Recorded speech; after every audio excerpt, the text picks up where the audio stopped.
UGC net JRF के पाठ्यक्रम से संबंधित अपनी विशेष श्रृंखला सारांश समग्र में मैं डॉक्टर मीनाक्षी पावा आज उपस्थित हूँ एक ऐसी युगांतकारी नाटक रचना के साथ जिसने अंग्रेजी शासन के दौरान भारतीय राजनीतिक, सामाजिक और आर्थिक दयनीय स्थिति का प्रतीकात्मक चित्रण किया।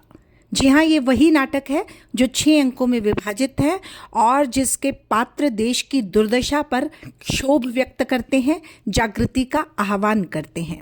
तो आइए जानते हैं भारतेंदु हरिश्चंद्र की इस कालजयी रचना भारत दुर्दशा को, जिसकी रचना 1875 से 1880 के मध्य भारतेंदु हरिश्चंद्र ने की थी।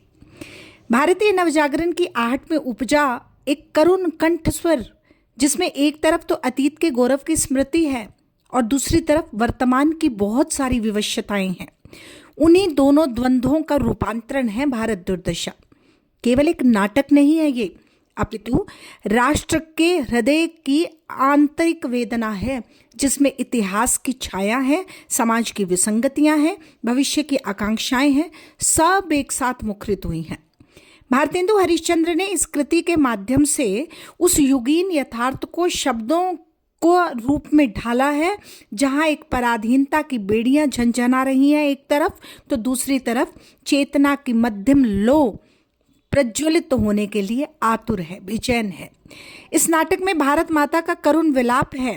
वो केवल व्यक्तिगत शोक नहीं है, अपितु संपूर्ण राष्ट्र की आत्मा का मौन आंत्रनाद है और अपने ही संतानों के जागरण की याचना है कि किसी तरह सुषुप्ति से भारतीय जागृति की अवस्था में आए, राष्ट्र जागरण के भाव से जुड़े।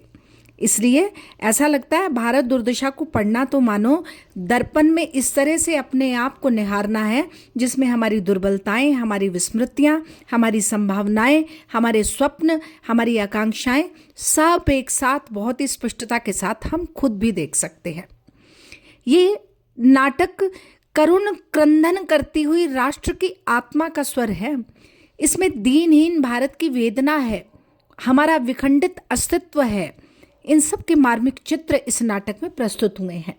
ये रचना आत्मावलोकन करने का मौका देती है और राष्ट्र के उत्थान की प्रेरणा देने वाली रचना है। पहले जानते हैं इस नाटक के रचनाकाल को और पृष्ठभूमि को।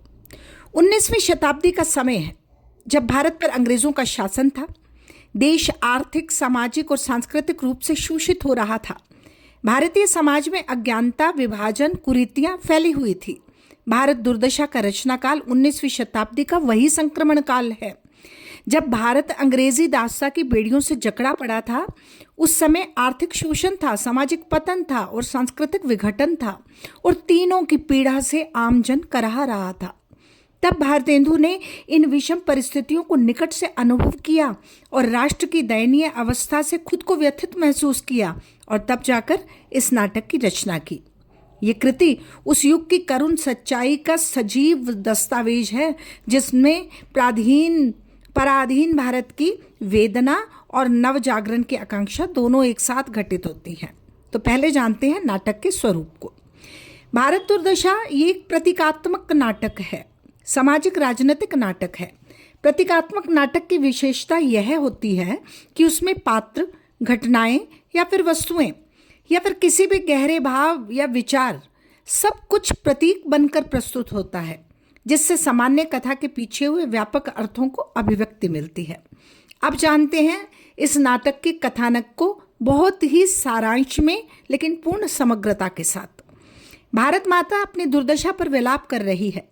चारों तरफ भ्रष्ट, स्वार्थी और अज्ञानी लोग भरे पड़े हैं। अंग्रेजी शासन और भारतीयों की कमजोरी मिलकर देश को पतन की तरफ ले जा रही है। दुख से बेचैन है भारत माता, अपनी दयनीय दशा पर विलाप करती है। लेकिन समाज में चारों ओर स्वार्थ है, अज्ञान है, पराधीनता है, पूर्ण अंधकार छाया हुआ है। विदेशी शोषण है और अपने ही लोगों को दुर्बलताओं से पीड़ित राष्ट्र है, यानी अपनी ही संतानों से जागरण और उद्धार की करुण पुकार इस नाटक में लगाई गई है। तो पहले जानते हैं इस नाटक के प्रमुख पात्रों को। पहला पात्र है भारत माता, जो देश का प्रतीक है। दूसरे हैं अंग्रेजी अधिकारी, जो भारतीय समाज में शोषण और सत्ता के प्रतीक हैं, स्वार्थ लोलुपता के प्रतीक हैं। तीसरे पात्र हैं पंडित, व्यापारी या फिर सामान्य जन, जो समाज के विभिन्न वर्गों का प्रतिनिधित्व करते हुए पात्र हैं। सभी के सभी पात्र प्रतीकात्मक है, समाज की विशेष और वास्तविक स्थिति को दर्शाने वाले पात्र हैं। अगर हम ध्यान दें इस नाटक की मुख्य विषय वस्तु पर, तो वो है लोगों में देशभक्ति और एकता की कमी है, इस बात पर प्रकाश डाला गया है। आर्थिक लूट मची हुई है, सांस्कृतिक पतन हो रहा है, राजनीतिक दमन हो रहा है, जातिवाद, अंधविश्वास, रूढ़िवादिता सभी का बोलबाला है, और जनता में तो शिक्षा का अभाव है, तभी वो अपने अधिकारों के प्रति जागरूक नहीं है। आइए अब जानते हैं नाटक के उद्देश्य को, वो क्या है। देश की वास्तविक स्थितियों को उजागर करता है ये नाटक, जनता में राष्ट्रीय चेतना जागृत करता है, समाज सुधार के लिए प्रेरित करता है, और फिर सुषुप्त राष्ट्रीय चेतना को जागृत करने का प्रयास करता है। वो समाज जो अज्ञान, कुरीतियाँ और पराधीन मानसिकता का शिकार है, उसे उबारने की कोशिश करता है। जनसामान्य में आत्मसम्मान, एकता और नवजागरण के भाव को उत्पन्न करना चाहता है। एक नाटक करुण पुकार के रूप में सामने आया है, लेकिन वो करुण पुकार भी अपने आप में अंग्रेजी सत्ता के प्रति एक विद्रोह की मुहिम है, जो सोए हुए राष्ट्र मन को झकझोरने का काम करती है और गौरवपूर्ण उत्थान की तरफ प्रेरणा देती है।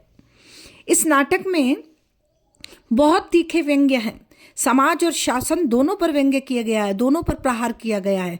भारतीयों की कमजोरी एक तरफ है तो अंग्रेजों की नीति दोनों तरफ है, और दोनों की कुल मिलाकर आलोचना की गई है।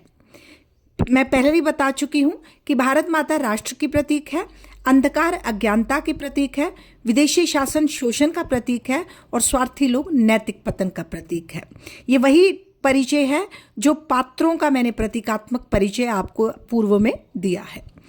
नाटक की भाषा को देखें तो पूरी तरह से सरल है, सहज है, प्रभावशाली है। नाटक की भाषा में व्यंग्य है, भावात्मक शैली भी है, संवाद बहुत छोटे हैं लेकिन बहुत ज़्यादा प्रभावपूर्ण है। तो कुल मिलाकर ये कहा जा सकता है कि संवाद प्रधान नाटक है और पात्रों को प्रतीकात्मक रूप से प्रस्तुत करता है। सामाजिक चित्रण की दृष्टि से अगर हम इस नाटक को देखें तो ये जाति पाति और अंधविश्वास की आलोचना करता है, समाज में फैली हुई बुराइयों को दूर करने का प्रयत्न करता है। अंग्रेजी शासन की दमनकारी नीतियों को इस नाटक में उकेरा गया है, और भारतीयों की राजनीतिक कमजोरी भी इस नाटक में दिखाई गई है, क्योंकि तब देश की संपत्ति का विदेशी शोषण हो रहा था। जनता की गरीबी और बेरोजगारी अपना एक अलग मायना रखने लगी थी, जिसने देश को उभरने नहीं दिया था। हर तरह की परिस्थिति ने सांस्कृतिक पतन की परिस्थितियों को नए सिरे से पैदा कर रखा है। भारतीय संस्कृति को ह्रास होते हुए देखेंगे इस नाटक में हम, और पाश्चात्य संस्कृति का अंधानुकरण करते हुए कुछ किरदार भी हमें इस नाटक में दिखाई देंगे। और अगर राष्ट्रीय जागरण के परिप्रेक्ष्य में इस नाटक पर हम चिंतन मनन करें तो ये नाटक देशभक्ति की भावना को जागृत करता है और लोगों को अपने कर्तव्यों के प्रति सचेत भी करता है। एक विशेष बात है, इसमें नारी का प्रतीकात्मक रूप है। भारत माता देश को नारी के रूप में चित्रित किया गया है। उसकी पीड़ा पूरे राष्ट्र की पीड़ा को दर्शाती है, और साहित्यिक महत्व की दृष्टि से तो कहना ही क्या है। इस नाटक में जो साहित्य है या फिर साहित्यिक दृष्टि से ये जो नाटक है ये बहुत ही महत्वपूर्ण स्थान रखता है। भारतेंदु की कालजयी रचना है और आधुनिक हिंदी साहित्य की तो आधारशिला है, ये कहना बिल्कुल अपवाद नहीं होगा। समकालीन प्रासंगिकता की दृष्टि से यह नाटक सामाजिक बुराइयों और नैतिक पतन पर विचार करने के लिए प्रेरित करता है, आत्मनिरीक्षण देता है कि ताकि हम खुद को देख सकें, खुद की कमजोरियों पर अपनी नज़र डाल सकें और पता लगा सकें कि हमें कहाँ कहाँ कितने सुधार की आवश्यकता है। कुछ एक महत्वपूर्ण उद्धरण है जिसके बारे में मैं जिक्र करने जा रही हूँ, जो इस नाटक की महत्वपूर्ण पंक्तियाँ हैं और ये अक्सर पूछी भी जाती हैं। भारत माता एक जगह जनता से कहती है, हाय मेरी ये कैसी दुर्दशा हो गई है, मेरे ही पुत्र मुझे भूल गए हैं। यानी कि भारत माता अपने लोगों की उदासीनता पर विलाप करती हुई दिखाई देती हैं। दूसरा, भारत माता ईश्वर और भाग्य से कहती हैं, हे प्रभु क्या मेरे दुखों का कभी अंत होगा। ये व्यंग्य है, राष्ट्र की गहरी पीड़ा और निराशा को अभिव्यक्त करता हुआ व्यंग्य है। तीसरा, पंडित और समाज के ठेकेदार जनता को संबोधित करते हैं, उनसे वार्तालाप करते हैं। तो इस उदाहरण में क्या कहा गया है कि हमें तो अपने स्वार्थों में लगे हुए लोग हैं और देश जाए भाड़ में। तो हम तो अपने स्वार्थों में लगे हुए का सीधा सा तात्पर्य ये है कि हम स्वार्थी और नैतिक रूप से पतित वर्ग के में शामिल हो चुके हैं, और नाटक ऐसे वर्ग पर व्यंग्य करता है। ऐसे ही अंग्रेज अधिकारी भारतीयों से संबोधन देते हैं कि तुम लोग शासन के योग्य नहीं हो, इसलिए हम तुम पर शासन करते हैं। अर्थात अंग्रेजों में अहंकार है, शोषणकारी मानसिकता है, दमनकारी मानसिकता से वो खुद पीड़ित हैं और दूसरों का दमन करने में लगे हुए हैं। व्यापारी वर्ग जो है समाज से संबंध करता है, लाभ ही हमारा धर्म है, देश हित में हमें क्या, यानी आर्थिक स्वार्थ और देशभक्ति की कमी को दर्शाता है नाटक।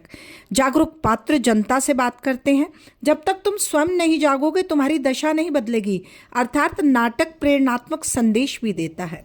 तो चलिए अब चलते हैं इस नाटक के निष्कर्ष की तरफ।